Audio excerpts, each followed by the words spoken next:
શરૂ કરી દીધું છે અને હજુ તો ભીષણ ગરમી આવવાની બાકી છે। જો કે તે પહેલા જ બનાસકાંઠાના કેટલાય ગામો અત્યારથી જ સૌથી મોટા જળ સંકટ સામે ઝઝૂમી રહ્યા છે, તે પણ નગરોડ તંત્રના વાંકે।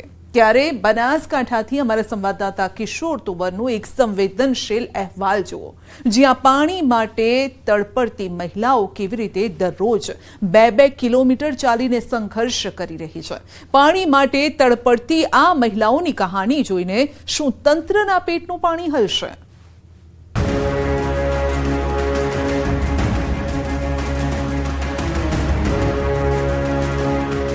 ધૂમ ધકતા તાપમાં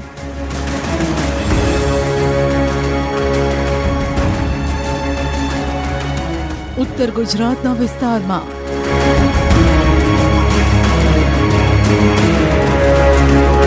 जिल्लो बनासकांठा, गाम काकवाड़ा।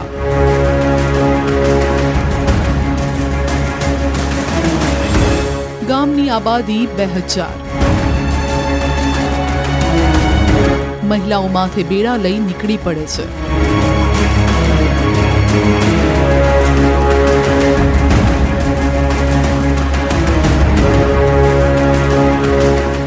ગામની બધી મહિલાઓ ઝડપભેર ડગલા માંડી રહી છે।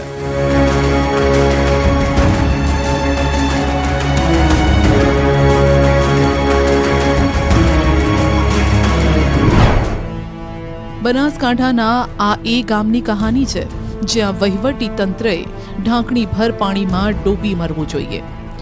કાકવાડાની દરેક મહિલાને પોતાના ઘરથી 2 કિલોમીટર દૂર નદી પાસેની આ વેડીમાં પાણી ભરવા આવવું પડે છે।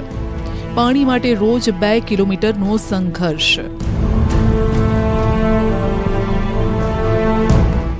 રોજ સવારે જ્યારે તમે કાચ સામે જોતા નળ ખુલ્લો મૂકીને બ્રશ કરતા હશો, ત્યારે બનાસકાંઠાના કાકવાડા ગામની મહિલાઓ પીવાનું પાણી મેળવવા માટે જિંદગીની સાથે લડાઈ લડતી હોય છે। આ પાણીની તકલીફ છે। અમારે પાણી રોજે રોજે ભરવા આવવાનું, અમારે કામ પડ્યું રહે, ઘરે છોકરો બી ભણવા ના થાય, ખાવાનું બી બનાવે કે છોકરોને સ્કૂલ મેં કે પાણી ભરવા આમાં કે માલનું કરવાનું હોય, શું કરવાનું? ઘરે પણ આ કામ પડ્યું હોય, આ કામ પડ્યું હોય, શું કરવાનું? રોજે 3 ઓટા પાણી ભરવા આવવાનું, 2 કિલોમીટર આવવાનું પાણી ભરવા આવવાનું। 2-2 કિલોમીટર રોજ 3 વખત ચાલીને આ વીડીનું પાણી પીવા મજબૂર થાય છે 2000 લોકો। જુઓ, આ બાળકીને સ્કૂલનો ડ્રેસ પહેરીને આ બાળકી પણ પોતાની માતા સાથે આ જ રીતે પાણી ભરવા આવે છે।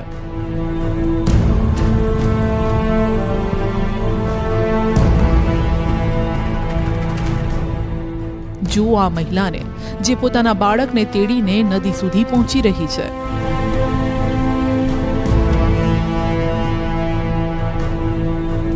રોજ આ રીતે મહિલાઓ પોતાનો કામ ધંધો છોડી, ઘરના કામ પડતા મૂકી, બાળકોનું ભણતર બગાડી પાણીની શોધ માટે નીકળી પડે છે।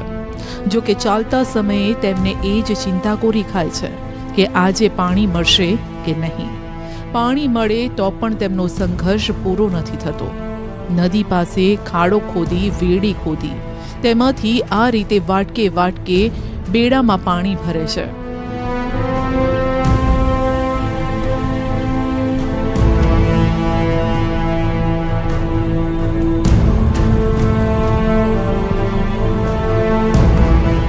તે માટે લાઈનમાં ઊભા રહેવું પડે છે।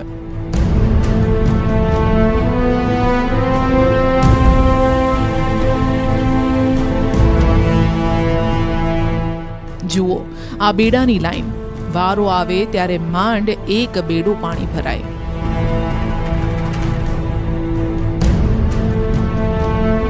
આ પાણી જોઈએ તેટલું શુદ્ધ પણ નથી હોતું, પણ કંઈ છૂટકો નથી। આ પાણી ગાળીને તેઓ પી રહ્યા છે। અમે નદી આવીએ, અમારે નદી વેરી કરી અને પાણી ભરીને પછી પીવાનું ભરીને જઈએ। કેટલા સમયથી આવો છો? આ 12 મહિના થઈ ગયા। તો પીવાના પાણી માટે કોઈ ગ્રામ પંચાયતને રજૂઆત કરેલ છે? કરેલી હતી પણ કોઈ સાંભળતું નથી સાહેબ। કેવી તકલીફ પડે છે ચોખ્ખું પાણી લેવા જવા માટે? 2 કિલોમીટર આવવું પડે એટલી તકલીફ પડે। ઘરમાં કામ ના થાય, ખેતરમાં કામ ના થાય। શું માંગ છે તમારી? અમારે પાણીની જ માંગ છે। કાકવાડા ગામ કે જ્યાં ગ્રામ પંચાયત દ્વારા 2 બોર નાખવામાં આવ્યા, પરંતુ આજે પીવાના પાણી માટે મહિલાઓને 2 કિલોમીટર દૂર નદીએ જવું પડે છે। જો કે નદીઓ સુકાઈ ગઈ છે. નદીના તળમાં રહેલું જળ મેળવવા મહિલાઓ વીડી બનાવીને પીવાનું પાણી ભરી લાવે છે. આ મથામણ મહિલાઓ છેલ્લા 2 વર્ષથી કરી રહી છે, પરંતુ તંત્રના પેટનું પાણી હલતું નથી. પાણી માટે ગ્રામ પંચાયત દ્વારા ગામમાં 2 બોર બનાવવામાં આવ્યા, પણ જૂના બોરમાં પાણી આવતું તે ખારું આવતું અને દૂષિત આવતું, જે પીવા લાયક પણ ન હતું. આ પાણી પીવાથી લોકો બીમાર પડી રહ્યા છે. બોરમાંથી પાણી લેવાનું લાંબા સમયથી તેઓએ બંધ કરી દીધું છે. ગમના પાણીથી ઝાડા થાય, ઉલટી થાય, ખાવા ના ભાવે, ચા ફાટી જાય, દૂધ બધા રેડે તો દૂધ ફાટી જાય, પાણી પીવે તો પેટમાં દુખો આવે. 2 કિલોમીટર દૂર ભરવા પાણી તો મને ના કુએ. બરોબર. કેટલા સમયથી અમે? 12 મહિનાથી. 12 મહિનાથી. સાંભળ્યું તમે? આ સમસ્યા આજકાલની નથી. છેલ્લા 12 મહિનાથી આ રીતે જ મહિલાઓ રોજ પાણીની શોધમાં નદી સુધી પહોંચી રહી છે.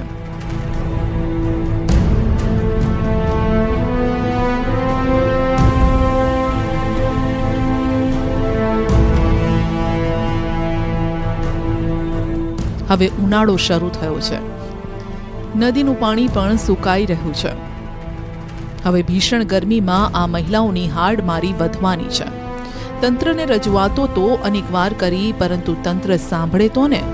માણસ તો આ રીતે પાણી શોધીને પીવે, પણ ઢોરો શું કરે? ઢોરના પાણીના હવાડા પણ ખાલી ખમ છે. ઢોરોને પાણી પીવડાવવું તો કેવી રીતે પીવડાવવું?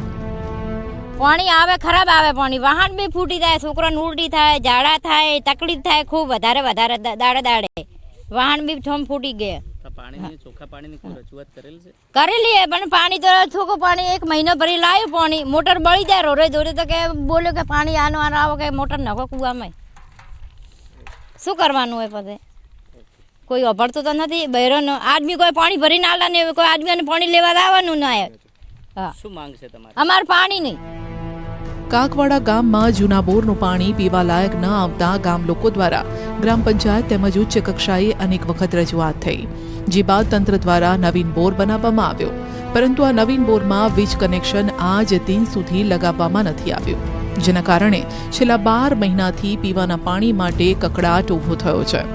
ગામની મહિલાઓ છેલ્લા 12 મહિનાથી પીવાના પાણી માટે હાલાકી વેઠી રહી છે.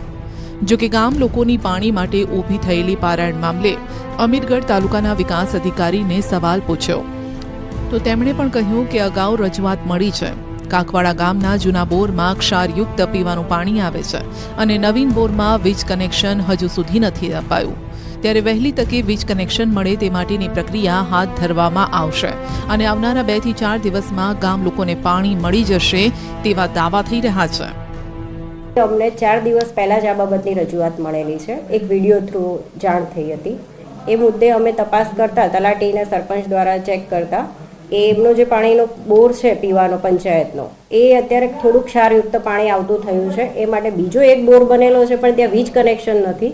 તો એ વીજ કનેક્શન માટે થઈ અને એમણે તાત્કાલિક ઠરાવને બધું કરી અને યુજીવીસીએલ ડિપાર્ટમેન્ટને મોકલી આપેલ છે અને બનતી તાત્કાલિક કાર્યવાહી કરી અને ફટાફટ નિકાલ થાય એ મુજબની સૂચના તલાટી સરપંચને આપી છે.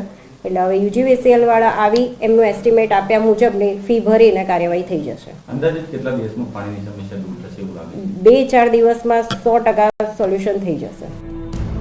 જો કે સમસ્યા છેલ્લા 12 મહિનાથી છે, પરંતુ તંત્રના ધ્યાને કેમ ના આવી? સવાલ એ પણ થઈ રહ્યો છે કે આટલા સમય સુધી નવા બોરના વીજ કનેક્શન માટે તંત્રએ કેમ કોઈ પ્રક્રિયા ન હાથ ધરી? મહિલાઓને પાણી માટે આટલી હાડમારી વેઠવી પડી રહી છે, છતાં ગ્રામ પંચાયતે કેમ કોઈ પગલાં ન લીધા? ત્યારે હવે તંત્રની આંખ તો ઉઘડી છે, પણ ગામ લોકોની સમસ્યા જ્યારે પૂરી થાય, હલ થાય, ત્યારે જ સાચી આંખ ઉઘડી ગણાશે. શું ખરેખર તંત્ર આ મામલે ઝડપી પ્રક્રિયા પૂર્ણ કરી પાણી સમસ્યાનું નિરાકરણ લાવશે ખરી? કિશોર તુંવર, ન્યૂઝ 18 ગુજરાતી, બનાસકાંઠા.